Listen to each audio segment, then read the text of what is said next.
Woo! My name is Rose Ollis. I'm from Antioch, Tennessee. I am a 2-time breast cancer survivor, and I am so glad to be here.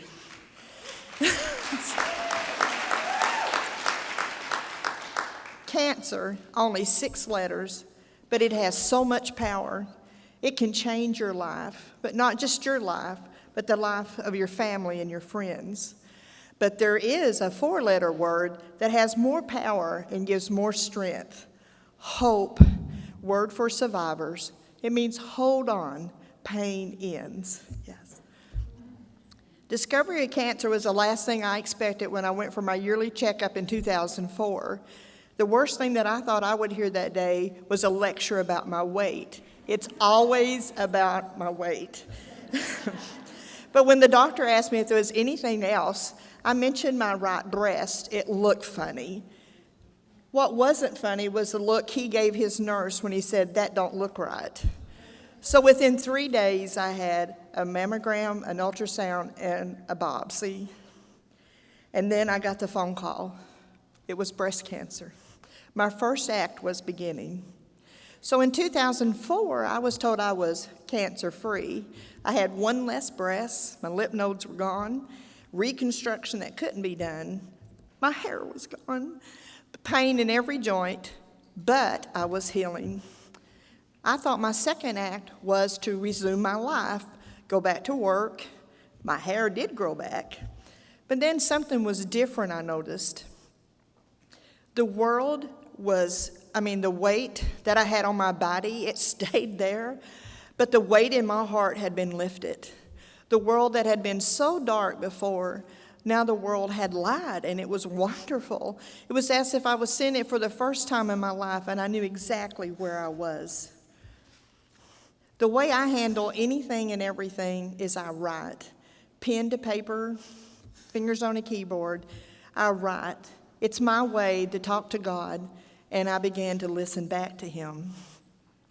I need to mention right here that everything with cancer is not sunshine and butterflies. Sometimes you get angry. God woke me up one day. My fist was held tight. He told me to let go, let Him, to be strong, courageous, and fight. So I listened and I relaxed, and I did it without any regret. God had given me back my life, and He wasn't through with me yet. And life did go on. I had friends who went through cancer, and they told me I inspired them. I had turned my cancer over to God and used my faith through it all. Proverbs 3:5-8 became my verses I claimed, and I clung to them, you go girl, through each stage of surgery, treatments, and recovery. Trust God with your whole heart. Listen for God's voice in everything you do and everywhere you go. He's the one that will keep you on track. Your body will glow with health, and your very bones will vibrate with life. Then 8 years later, my first act returned. My old friend was back. My achy hip turned out to be the breast cancer had settled in my right hip. What? It was my 61st year. I'm supposed to be retiring and traveling with my sister and my family. And I had just started homeschooling my granddaughters. But then the most shocking words I have never heard before, but will never forget, is treatable, but not curable.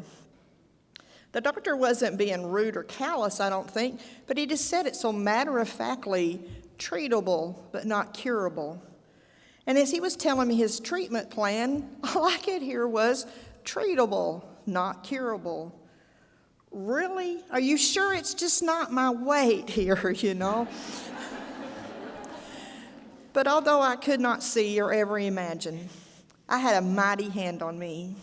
He told me I was His child, and He told me to dance. I may be getting gray and achy on most days, but today I am a little girl and I dance. When I hear the music play, I want to really celebrate. The Spirit gets me moving and I dance. And in my mind, I'm a little girl. Do you like my new dress? As I lift my hands and twirl, as I dance. He takes my hands to twirl me in my childlike steps. He smiles as I laugh with joy as I dance. To dance in my heart and to celebrate every day that I wake up and get another chance to walk on this journey called life is my second act happening. So who am I? Let me tell you.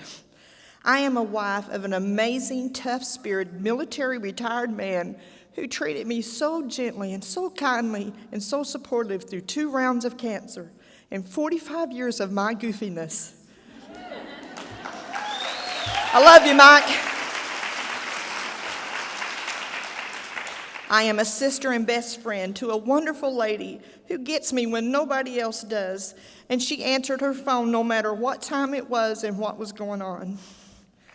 I am a mother of a beautiful daughter and a handsome son who serves their country with honor and pride, who taught me what love, yes, they taught me what love really is and what a hero looks like, but they also showed me they were the best gifts that God ever gave a woman. But most of all, I am a grandma of the best 2 gifts a daughter could ever give. My grandgirls, yes. For the last few years, I have been privileged to homeschool them, but it's me who's learning and growing in wisdom. They are my laughter. They are my blessings. I volunteer to serve others, and I give back through my church. I volunteer at a food bank called The Branch, and I give back to the community. But I'm the one who goes home blessed. I walk in breast cancer walks. The first year I had cancer, my daughter walked the 5 miles while I waited at the end, bawled and sitting on the curb and cheering people as they crossed the line. But as I cheered for them, I was encouraged. Now I walk proudly in pink, and last year I wore a tutu and I loved it. So all that searching on what I should be when I finally grew up, and it was just to serve God. My life has purpose, and life is a happy place in my second act. So let me tell you who I am. I am a butterfly flying softly in the wind. I am beautiful, and I am free. And sometimes the wind, it grows hard and cold, and my wings seem weak, and I fall to the ground. But with God's gentle touch, I'm back into the air, because I am a butterfly. I am a survivor. Yes.